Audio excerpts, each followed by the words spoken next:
오늘은 예수 안에 있는 하나님 나라라는 제목으로 말씀을 전가하겠습니다. 제가 지난주에 신실한 청지기가 될 사람이 누구냐라는 제목으로 설교를 했습니다. 예수님은 인자가 다시 올 것이다. 그것을 제자들에게 말씀하신 후에 누가 신실한 청지기가 될 것인가? 이걸 물으셨습니다.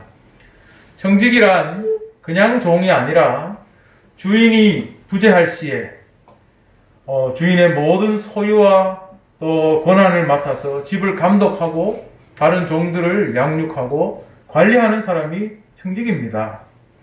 이 청지기가 이 일을 잘 감당하면 거기에 응당한 복과 큰 상이 있을 것이라고 예수님은 말씀하셨습니다. 그런데 문제는 주인이 돌아오지 않는 이 시간이 길어질 때 이 종의 마음이 변할 수도 있다는 것을 예수님은 말씀하셨습니다. 그래서 종의 마음이 변하게 되면 자기 마음대로 먹고 마시고 술 취하게 되고 다른 종들을 때리고 못 살게 굴 것이다. 그래서 주인이 영영 안 돌아올 것처럼 행동할 것이다. 그렇게 말씀했죠. 이에 대해서 예수님이 뭐라고 말씀하셨습니까? 생각하지 않은 때에 주인이 반드시 돌아올 것이다. 그걸 지적하셨습니다. 그리고 이 변심한 종, 신실하지 않은 종에게는 큰 벌이 내려질 것이다. 말씀하셨죠. 우리가 신실한 하나님 나라의 백성이 되게 하는 것은 인자가 다시 오신다라는 것에 대한 소망과 비례합니다. 이 소망이 커갈 때 우리는 하나님 나라의 백성으로 바로 서게 되는 것입니다. 이 소망이 커질 때 세상 백성들처럼 자기 소유에 자기 생명 맡기지 않고 하나님께 자기 생명을 맡기는 사람이 되고 세상 백성들처럼 자기만을 위해 살지 않고 하나님 나라를 위해 살게 하십니다. 인자가 다시 오신다는 이 소망, 주님이 오신다는 이 소망이 우리를 하나님 나라의 사람이 되게 합니다. 다시 말하면 하나님의 다스림 안에서 늘 살아가게 만들어줍니다. 그런데 오늘 우리가 읽은 이 본문 말씀은 지금까지 읽은 말씀, 생각하지 않은 때에 주님이 다시 오신다. 이 말씀이 어떤 하나님의 뜻 안에 포진되어 있는가, 이걸 가르쳐주는 말씀입니다. 구체적으로 말하면 하나님의 뜻은 어디서부터 시작되고 있는가? 그것은 어떤 일을 일으키고 있는가? 이걸 오늘 본문 말씀이 잘 보여주고 있습니다. 오늘 이 말씀을 함께 듣고 또 묵상해 가면서 우리 주님의 놀랍고도 크신 뜻을 알아 하나님 나라의 백성으로 승리하는 여러분들이 되시기를 바랍니다. 오늘 49절 말씀을 보면 내가 불을 땅에 던지러 왔노니 이 불이 이미 붙었으면 내가 무엇을 원하리요? 예수님이 말씀하셨습니다. 예수님은 나는 땅에 불을 던지는 사람이다. 그렇게 말을 했는데 불을 던진다는 이 말씀을 들었을 때 여러분 어떤 느낌이 드십니까? 야구 선수 중에 그 투수가 강속구를 던지는 투수를 파이어볼러라고 합니다. 파이어볼러. 너무 공을 빨리 던져서 타자가 맞추기도 힘듭니다. 근데 예수님이 불을 땅에 던진다는 건 이런 의미는 아니죠. 또 불을 던진다는 표현과 직접적으로 같지는 않지만 일반적으로 우리 잘 쓰는 말 중에 사람들의 마음에 어떤 동요를 일으킬 때, 어떤 열정을 지필 때에 그때 마음에 불을 지핀다, 그런 표현을 우리가 씁니다. 그런 의미에서 생각해 보면 예수님이 땅에 불을 던진다는 이 말씀도 좀 비슷한 면이 있습니다.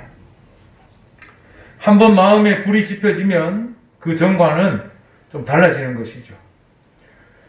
제가 참 좋아하는 우리나라의 그 유명한 김남두라는 성악가가 있습니다. 근데 이분이 이력을 보면 참 특이해요. 이분은 고등학교 때까지 그 음악을 안 배웠습니다. 상고를 나오셨는데 이 상고에는 음악 시간이 없었답니다. 근데 어떻게 음대를 갔냐 하니까 교회에 갔더니 교회에서 찬양을 하고 성가대를 하게 됐는데 이 음악이 마음에 확 들어왔다는 것입니다. 그래서 그때부터는 음악 없이는 살 수 없게 됐고, 그래서 성악을 뒤늦게 전공하게 됐고 아주 세계적인 그런 테너 가수가 되었습니다. 그 이분이 예전에 음악이 없을 때는 그거 없이도 잘 살았습니다. 그런데 어느 날 이 마음에 음악이 탁 들어오고 난 뒤에는 이거 없이 못 살게 된 겁니다. 이 마음에 불이 확 지펴진다는 것은 이런 것과 상당히 비슷합니다. 그런데 오늘 이 본문 말씀에 대해서 우리가 잘 아는 종교개혁가 칼빈은 이렇게 해석을 했습니다. 불은 복음을 비유한 것이다. 그 이유는 불이 만물의 외형을 강제로 뒤바꿔 놓고 마는 것이기 때문이다. 그렇게 말했습니다. 여러분, 불이라는 게 어떻습니까? 모든 걸 다 태워버립니다.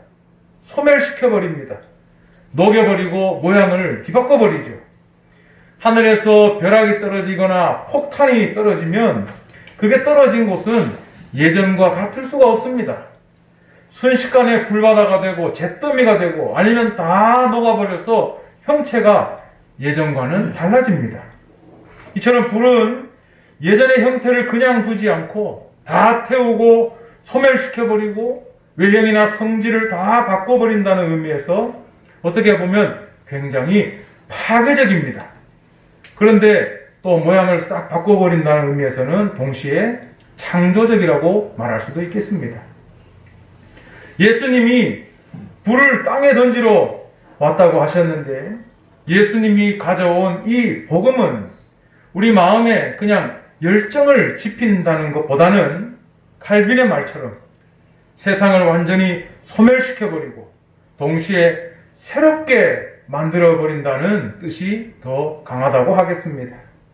구약 성경 말씀에도 보면 불은 하나님의 심판을 의미하는 경우가 많습니다. 그리고 심판만 의미하는 것이 아니라 동시에 새롭게 하시는 하나님의 구원을 의미하기도 합니다. 칼빈은 이 불을 복음이라고 비유했는데 이것은 그냥 복음, 우리가 아는 말씀, 교리 이것이 아니라 예수님께서 세상에 오신 그 자체가 세상을 싹 태워버리고 세상을 새롭게 하는 놀라운 능력을 가지고 있다라는 걸 보여줍니다. 그런데 칼빈은 여기 덧붙여서 이렇게 말했습니다.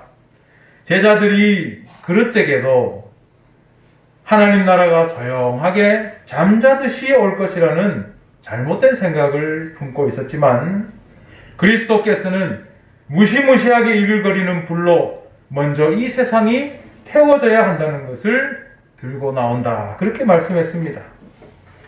우리는 이 칼빈이 그냥 신학자가 아니었나 생각할 수 있지만 이 사람은 종교개혁가입니다. 아주 혁명적이고 도발적인 그런 모습이 이 말에서도 느껴집니다. 예수님께서 세상에 오신 그 자체가 세상에는 도전이고 혁명입니다. 그렇기 때문에 이 복음은 불이 되는 것입니다. 하나님을 믿지 않는 사람들이 생각할 때는 예수님이 세상에 오신 게 기독교인들을 위한 게 아니냐 그렇게 여길 수 있습니다. 예수의 복음은 단지 믿는 사람에게 해당되는 문제가 아니냐 그렇게 생각들을 하지요.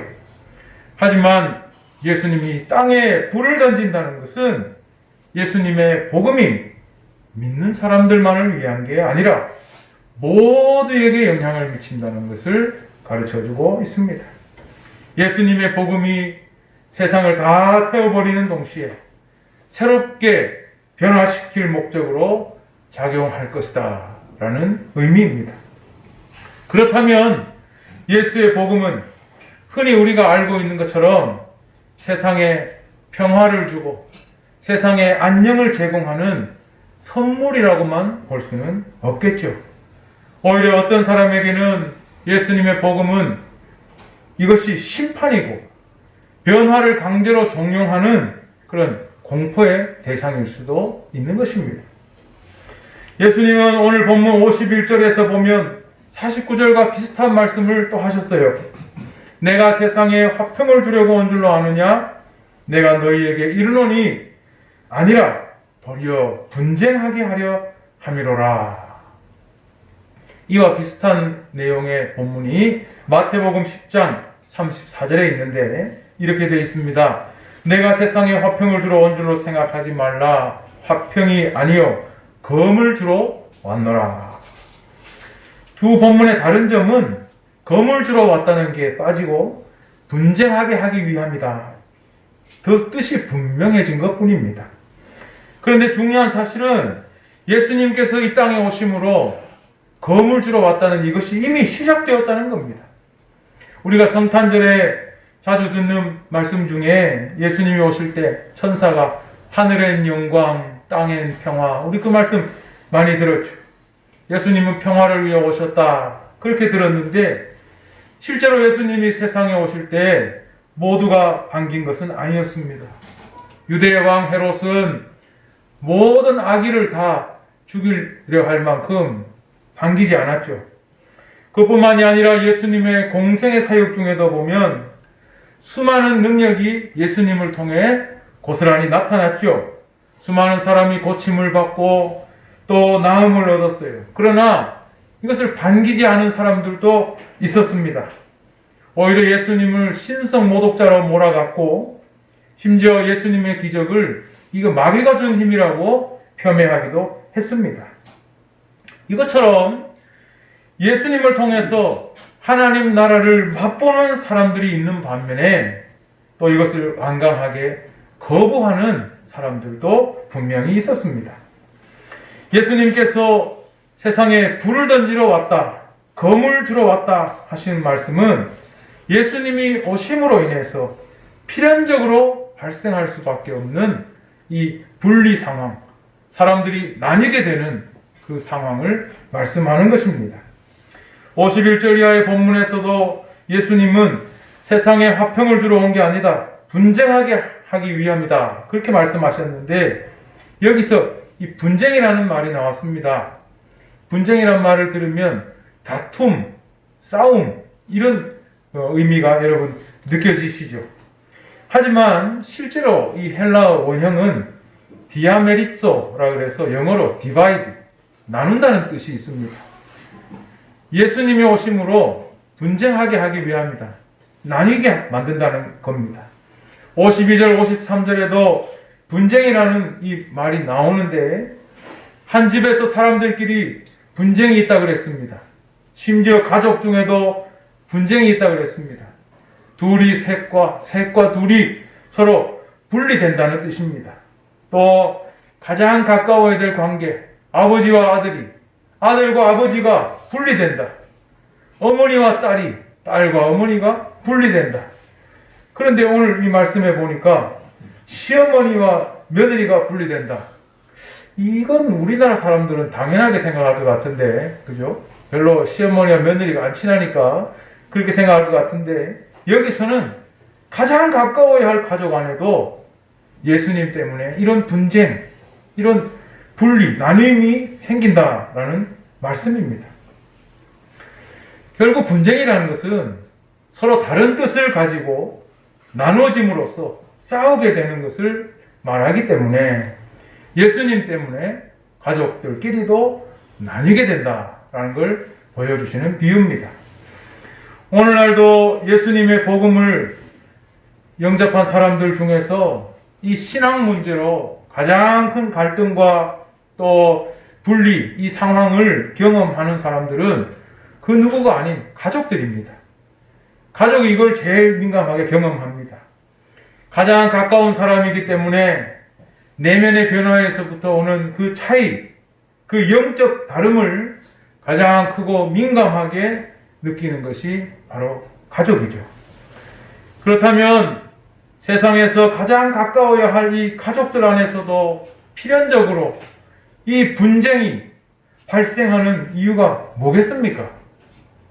간단히 말하면 세상이 모두 죄 가운데 사로잡혀 있기 때문입니다. 그리고 우리 가족도 예외가 아니기 때문입니다. 예수님이 불을 땅에 던지기 전에는 그거를 몰랐지만 예수님이 오심으로써 이 분리는 시작될 수밖에 없는 것입니다. 그렇기 때문에 분쟁케 하리라는 예수님의 말씀을 우리가 잘 이해해야 할 필요가 있습니다. 사실 가족보다 신앙이 우선이다. 이 가르침 때문에 유교와 가부장제가 팽배했던 우리나라에서 이 기독교 선교는 처음부터 아주 많은 어려움을 겪을 수밖에 없었죠. 천주교가 처음 들어왔을 때 임금도 없고 아비도 없는 이 무군무부의 종교다 해서 참 굉장히 강하게 금지를 했고 수많은 사람들이 죽었습니다. 결국 나중에는 교황청에서 그 제사를 허용을 하게 되었지만 제사를 금지하는 개신교는 지금까지도 이런 비난을 받고 있습니다. 그러나 가족의 분쟁, 이 분리는 표면적으로만 볼 문제가 결코 아니죠. 심층적으로 봐야 할 문제입니다. 이 분리는 물에다가 기름을 딱 떨어뜨린 것처럼 죄악된 세상에 참되신 하나님의 아들이 오심으로 시작된 겁니다. 표면적으로는 사람과 사람의 분리처럼 보이지만은 실상은 하나님 나라와 하나님 나라에 속하지 않은 바깥 세계의 분리라고 말할 수 있겠습니다. 하나님의 통치와 하나님의 통치 안에 있지 않은 사람의 분리라고 말할 수가 있는 겁니다. 그렇지만 하나님은 예수님으로부터 이 세상의 분리가 시작되게 하신 것처럼 예수님 안에 바로 그 답이 있다는 것도 우리에게 가르쳐주고 있습니다. 오늘 본문 말씀 49절로 다시 돌아가 보면 내가 불을 땅에 던지러 왔다 하신 후에 흥미로운 말씀을 하셨습니다. 49절 하반절을 보면 이 불이 이미 붙었으면 내가 무엇을 원하리요? 나는 받을 세례가 있으니 그것이 이루어지기까지 나의 답답함이 어떠하겠느냐? 이런 말씀을 하셨어요. 불이 이미 붙었다는 말씀은 이미 제자들이나 무리들 안에서 하나님 나라, 하나님의 다스림이 움트기 시작했다는 것을 말합니다. 제자들은 예수님 말씀을 듣고 자기의 모든 걸 버리고 따라 나섰죠. 예수님 말씀이 마음에 딱 박힌 후로는 다른 게 안 보인 거죠. 예수님을 따라 나섰습니다. 그때부터는 하나님 나라를 전하는 전도 여행을 했고 수많은 병자를 고치는 기적을 보았고 또 하나님 나라의 복음을 함께 전했습니다. 그들은 예수님 말씀 속에 유대 종교 지도자들과는 다른 놀라운 권위가 있다는 걸 알았습니다. 그리고 이 기적이 단지 놀라운 일이 아니라 그 안에 하나님의 능력이 있다는 것도 제자들은 체험을 했습니다. 즉 하나님 나라는 이처럼 예수님을 따르는 제자들과 무리들 가운데서 이미 시작되고 있었습니다. 불이 붙었다고 볼 수 있는 겁니다. 그런데 예수님은 여기에서 중요한 말씀을 덧붙였죠. 나는 받을 세례가 있다. 그렇게 말씀을 하셨습니다. 우리가 성경을 보면 공관복음 초입 부분에 예수님이 공생애를 시작할 때 세례 요한에게 물로 세례를 받습니다. 여기서 이미 예수님은 세례를 받았는데 예수님은 또 나는 받을 세례가 있으니 이 일이 이루어지기까지 답답함이 어떠하겠느냐 말씀하셨어요. 세례는 본래 물로 내 죄를 씻는 그런 상징적인 예식입니다. 물로 죄를 깨끗이 씻는다는 의미가 있습니다. 하지만 예수님께서 여기서 말씀하시는 세례는 엄밀히 말하면 죽음을 이야기하는 겁니다. 세례는 강에 가서 사람을 물에 잠궜다가 다시 일으킵니다. 물에 이 잠근 순간 숨을 쉬지 못하는 이 순간은 다시 말하면 죽음을 상징합니다. 그런데 그 죽음은 영원한 것이 아니에요. 다시 일으켜서 숨이 탁 터져 나오고 숨을 쉴 때 새로운 생명이 그 안에서 일어나는 것처럼 죽음이란 이 새 생명에 대한 기대를 갖게 하는 거죠. 그래서 세례는 죽음을 상징하는 것인데, 마가복음 10장 38절에 보면 야고보와 요한이 예수님께 그런 부탁을 합니다. 예수님이 왕이 될 때 우리를 좌편에 우편에 앉혀주세요. 이런 부탁을 하니까 예수님이 말씀하셨죠. 너희는 내가 마시는 잔을 마실 수 있느냐? 내가 받는 세례를 너희가 받을 수 있느냐? 예수님이 말씀하신 잔과 세례라는 말은 예수님이 받을 고난과 예수님이 짊어져야 할 죽음을 이야기하는 것이었습니다. 나는 받을 세례가 있다. 예수님은 장친이 죽어야 한다는 것을 말씀하신 겁니다. 그리고는 이것이 이루어지기까지 나의 답답함이 어떠하겠느냐라고 말씀하셨습니다.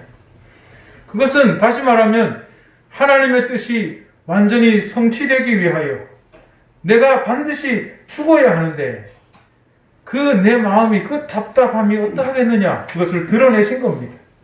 만약에 예수님께서 하나님 나라의 복음을 전파한다고 말씀만 강론하고 기적을 행하는 모양만 보여주는 것이 만약 전부였다면 이런 말씀을 하지 않았을 것입니다. 하지만 하나님의 뜻은 독생자의 대속적인 그 죽음과 부활을 통해서 세상의 모든 죄의 권세를 이기고 하나님의 승리를 이루는 것입니다. 그렇기 때문에 예수님은 하나님 나라를 위해서 하나님의 뜻을 다 이루어야 할 그 임무를 가지고 있는 겁니다. 복음서를 보면 예수님은 제자들에게 이 하나님 나라의 기적과 놀라운 일들을 보여주셨습니다. 말씀을 전했습니다. 제자들은 그것을 보면서 자기 스승의 그 놀랍고 경이로운 모습을 보면서 감동했죠. 그리고 자부심이 굉장했습니다. 흥분하고 기대감에 도취되어 있었습니다. 그런데 예수님은 제자들의 마음에 철을 치듯이 3번씩이나 자신의 고난과 죽음과 부활을 말씀하셨습니다. 내가 죽게 될 것이다. 베드로는 당신이 왜 죽느냐고 말리기까지 했죠. 예수님은 그리고 성령을 기다리라 하셨고 승천하시면서 내가 이렇게 다시 올 것이다 라고 분명히 말씀하셨습니다.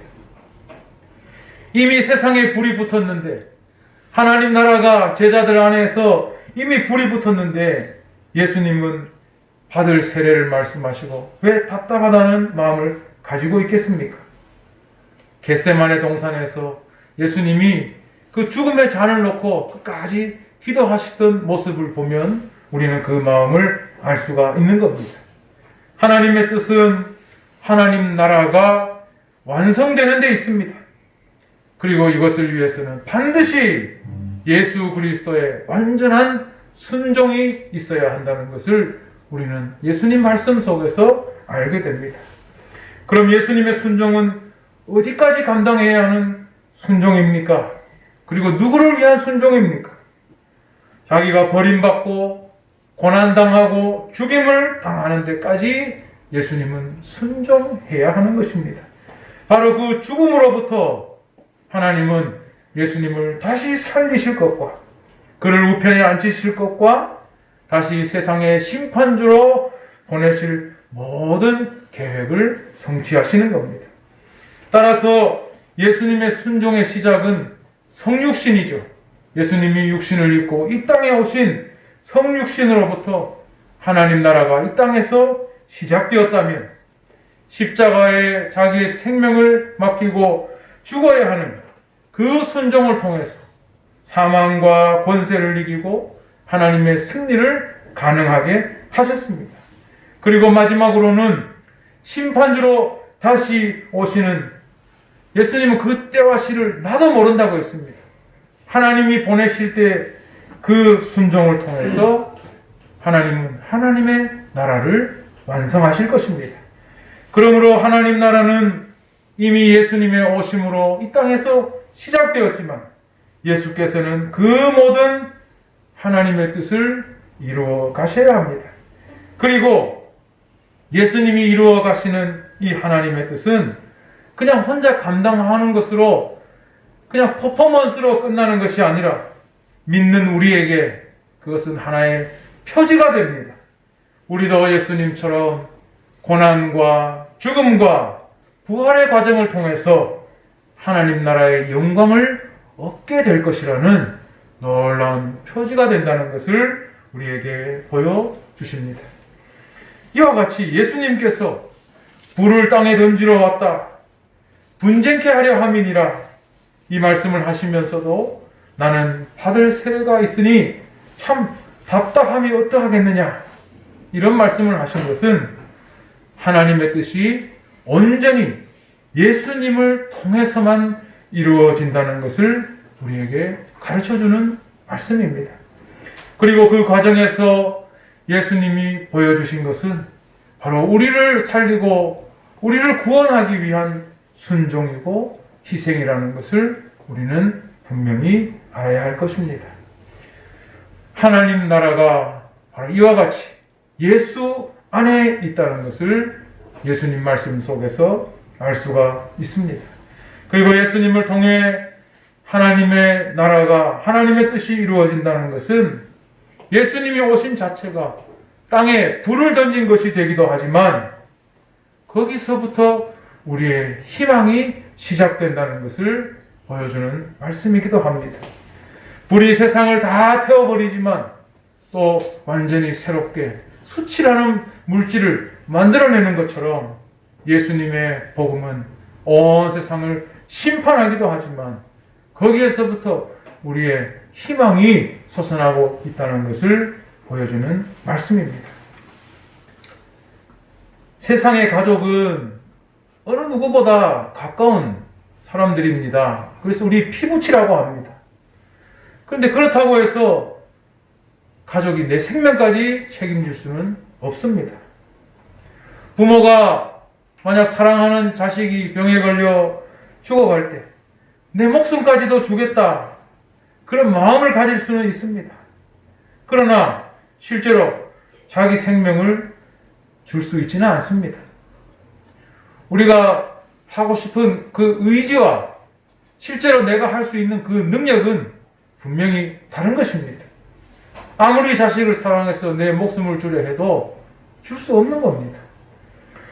가족을 아무리 사랑해도 때가 되면 애석한 마음으로 모두 이별할 수밖에 없는 것이 가족이라는 관계입니다. 나이를 먹어보니까 이게 더 현실적으로 다가옵니다. 그러나 하나님은 우리에게 생명을 주신 분입니다. 또 예수님을 세상에 보내시고 당신의 뜻대로 그를 우리 위해 주심으로써 우리에게 영원한 생명을 주신 분입니다.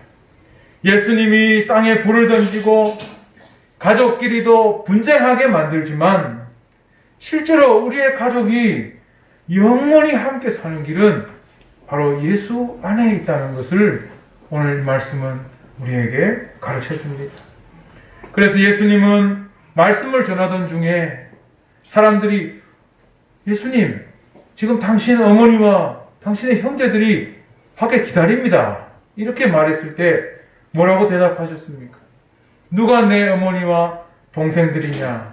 누구든지 하늘에 계신 내 아버지의 뜻대로 하는 자가 내 형제요, 자매요, 어머니니라. 이렇게 말씀하셨죠.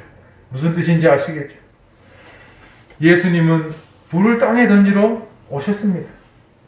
불은 모든 걸 태우고 소멸시키고 자기 뜻대로 외형과 성질까지도 바꿉니다.